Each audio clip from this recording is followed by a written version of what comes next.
back when the iPhone was pretty new, I did some iPhone games, and I stopped because like I wasn't making any money, right? I was just doing it for fun.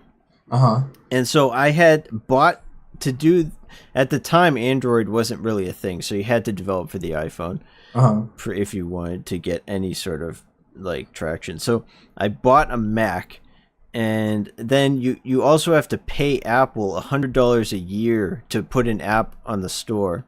Oh, So I really? was paying Apple to do this, and I wasn't charging anything. It was free. Mm-hmm.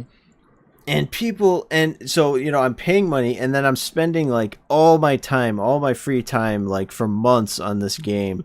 Mm-hmm. And I did a few apps. I did like a puzzle game, and I did this app where you would like, uh, you know how you can have those like persistence of vision things where you like wave some lights through the air and you can see a picture? Like, you What? see, those like spinning rims on cars and stuff Oh, that okay, will okay, okay, like okay, make a okay. picture from the lights spinning Yeah, yeah, around. yeah. I I made an remember. app where like you type in what message you want and then it Mhm. would flash your screen, so when you moved your phone it made the picture through Oh, the okay. air. That's So cool. I did some little apps like that, and the feedback and the reviews just tore into it like you would not believe. People were threatening that I had injured them What? because they were moving their arm to move the phone for the light flashing one, Uh-huh. and they said they couldn't get it to work, so they moved their arms so fast they hurt themselves.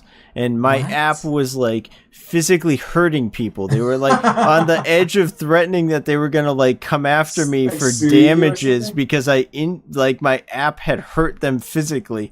And I Holy was like, fuck. oh my god, fuck you. Like, this thing is What the free. hell?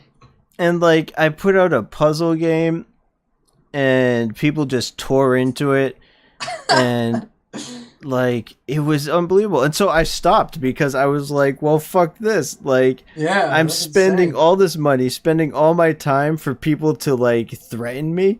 Like, no way. Like, I That guess is I so just don't care ridiculous. about being a game developer enough. I But mean, I mean, I remember I got one. I mean, there was a couple mediocre reviews, but this uh, one guy reviewed my game and he wrote like a thing that was like 3 screens worth of text in the review on the phone, so probably like 4 or 5 paragraphs. And he said like he loved this game. It was the perfect thing. He would just pick up and play it when he had to wait like a couple of minutes in somewhere, and he mhm. really loved the puzzles and blah, blah, blah. And he just actually enjoyed it. And I was like, oh, thank God there was one guy One out person. there who liked it. And like that review like meant so much to me. I like screenshotted it and saved it and stuff, Oh man. because I was just like, I mean, that just feels awesome when you put all this work into it and someone's Yeah. like, oh man, thank you, I love what you did. Yeah. And but it, unfortunately, I had to wade through like an ocean of shit to get to like an ice cream stand, and it Yeah. just wasn't worth it. Like, Yeah. I see but that a lot on like especially on YouTube, you know. You YouTube make so is much effort to horrible. put this content out and people just shit on it because they Yeah, can. It's just but insane, I really. can't even imagine how bad it must be for like real popular YouTube channels and like game development studios and stuff.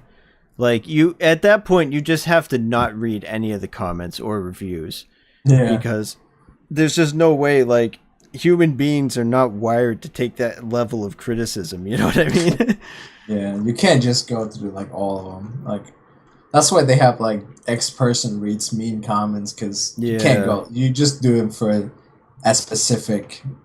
Like okay, one day for this video we'll read the mean comments, but normally it's like you Hmm. kind of just can't go through that. But like they'll have someone else go through them because they'll be it's like insane. Yeah. I mean, it definitely does show you, like, if you like something and you enjoy it, like you really think something was awesome, like, you should leave a positive comment because those people Yeah, desperately need it. You know what I mean? yeah, yeah, Like, yeah. they're just getting shit on for their hard work for no reason, and a positive comment makes a huge difference. So like, Yeah.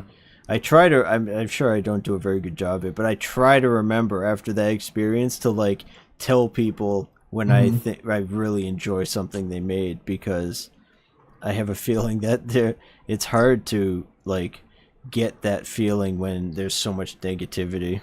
Yeah, it's like I feel like that, especially because I work in like customer service. Mm-hmm. So it's so frustrating when people complain about something that's so out of your control. So they're like, dude, okay, your driver didn't do X. So I'm like, well, how does I can't do anything about that Yeah. because I'm not a driver. First of all, I'm not a driver, right? But the only number they have is mine. So they call me and they're like, hey, you fucked up here. It's like, well, I'm at my house, so I kind of doubt that I fucked up with delivering something. They But probably and you probably get a ton of blame for like the entire company on you personally, right? oh Like, yeah, all the time. like you are to that person the company. Yeah, of course. So it's like now they hate me, and you're like, I know it's not your fault, right? But fuck you, 'cause you guys messed it up. I'm like, oh my god. So, but when I'm talking to like normal people, like when I deal with my customers, Uh-huh. I'm real nice. They love me. I haven't had a single person that I've made upset.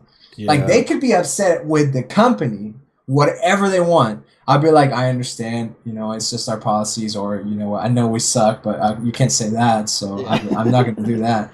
But I can say, yeah, you're right. I apologize or whatever, but it's not going to fix anything. But I'm a nice guy when I'm on the phone, all right? Yeah. And these guys, I've never had a single complaint. Mm-hmm.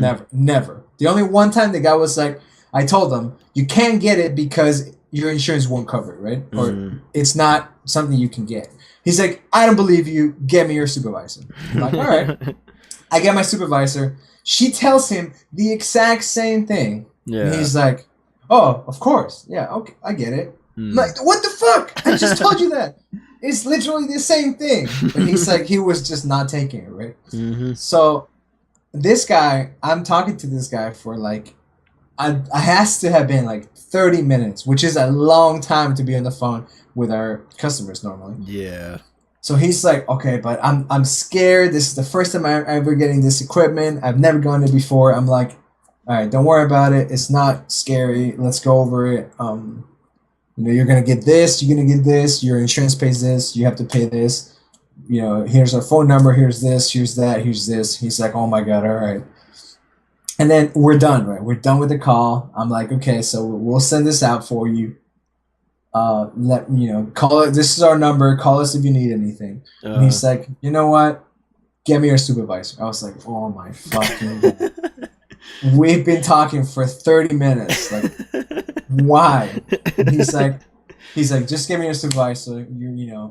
You've been great. I was like, oh my god. So he actually just wanted to get my supervisor to get like a commendation. Nice. And he actually put in like a good word for it, and I was like, holy crap, that actually does mean so much more than not, Yeah. And then the guy, he talked to my supervisor at the time. So my supervisor wrote an email to the group where I worked, and he said, oh, look at this guy, making progress, or making this customer so happy. Mm-hmm. And then the guy called the branch that delivered the equipment, or told the driver. He's like, dude, this guy on the phone, you guys are amazing. I love your company now. Uh-huh. And he told the driver. The driver told the branch manager, and the branch manager sent an email to the VP. I was like, are you serious?